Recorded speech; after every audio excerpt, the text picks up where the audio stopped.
ang kasalanan sa taong ito. Siguro kay Pilato, nakakapagos ko sa Jesus na yun. Magsitahimik kayo! Magsitahimik kayo!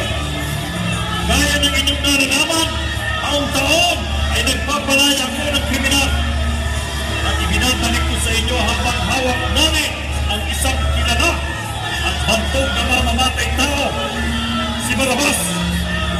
Sino sa dalawang ito ang gusto ninyo aking pagawalan?